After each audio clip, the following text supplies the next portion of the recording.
আসসালামু আলাইকুম, আমার নতুন ব্লগে আপনাদেরকে স্বাগতম।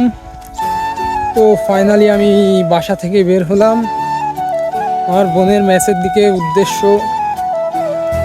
তাকে কিছু খাবার দাবার দিয়ে আসতে যাব। তো এখন সামনে গাড়িতে উঠবো, তার জন্য হাঁটছি। দূরত্বটা খুব বেশি এমন নয়, যাইতে হবে। তো ফাইনালি আমি গাড়িটা পেয়ে গেলাম, কিন্তু আমাকে প্রায় 15 মিনিট মতো এখানে দাঁড়াতে হয়েছে। এই গাড়ির জন্য অপেক্ষা করা আসলেই একটা ভোগান্তিকর বিষয়। যদি নিজস্ব একটা গাড়ি থাকে তাহলে সমস্যা হয় না। তো আর কি করা যাবে, যেহেতু আমার নিজস্ব গাড়ি নাই সেহেতু আমার এভাবে ভোগান্তি পোহাতেই হবে।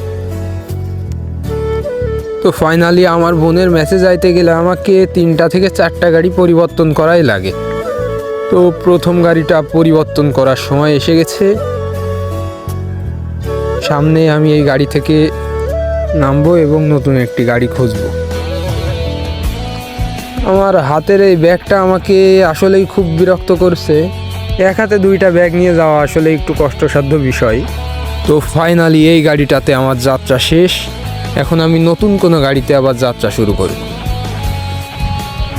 তো ইজি ভ্যানের ভাড়াটা মিটিয়ে দিয়ে আমি এখন একটি ইজি বাইকে উঠে বসেছি। ইজি বাইকে ব্যাগটা নিতে একটু সমস্যা ফেস করতে হচ্ছে, বাট ইজি বাইকে আপাতত আমি একাই আছি, এর জন্য তেমন কোনো সমস্যা হচ্ছে না। আর বলবেন না, মেয়ে ছেলের অত্যাচারে আমাকে সামনে আসতেই হলো। পিছনে সিটে বসাটা পুরুষদের জন্য আসলেই একটা অসম্ভব ব্যাপার হয়ে দাঁড়িয়েছে মেয়ে ছেলের অত্যাচারে।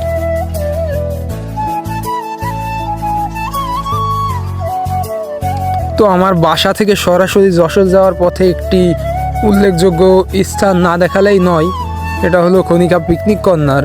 আপনারা অনেকে হয়তো চিনেন, আবার অনেকে চিনেন না। তো আপনাদের সাথে ভিডিওটা আমি করছি। এটাই হলো এখানকার প্রবেশ পথ।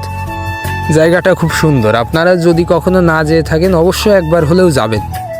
আপনার বাড়ির পাশের স্থান, আপনি কেন যাবেন না? হ্যাঁ, আপনি ঠিকই ভাবছেন, এটাই সেই বিকে সিটি।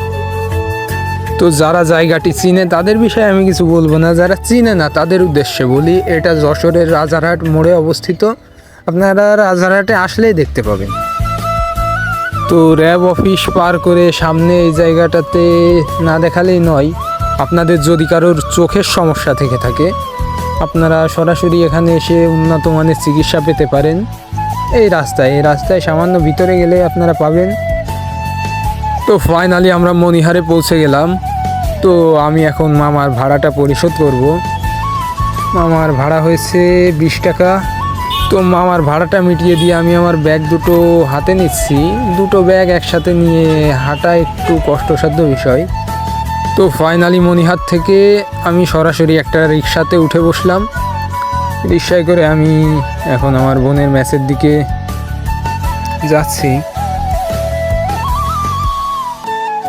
তো আপনারা যারা নিয়মিত গিটার বাজান, আপনাদের গিটারে কোনো প্রকার সমস্যা ফেস করলে সরাসরি এখানে এসে আপনাদের গিটারটা ঠিক করাতে পারবেন।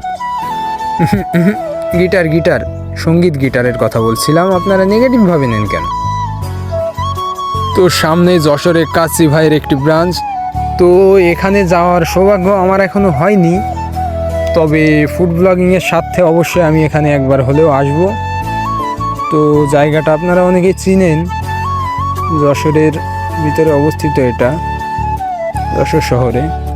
হ্যাঁ, জেলা স্কুলের সামনের এই রাস্তাটা। আসলে এই রাস্তাটায় আসলে আমার কাছে যখন ওপো ফোনটা ছিল তখনও আমি রেগুলার ভিডিও করতাম। এই রাস্তাটা আমার কাছে যে এত ভালো লাগে আপনাদেরকে বুঝিয়ে বলাটাই অসম্ভব। এত ভালো লাগে আমার কাছে এই রাস্তাটা।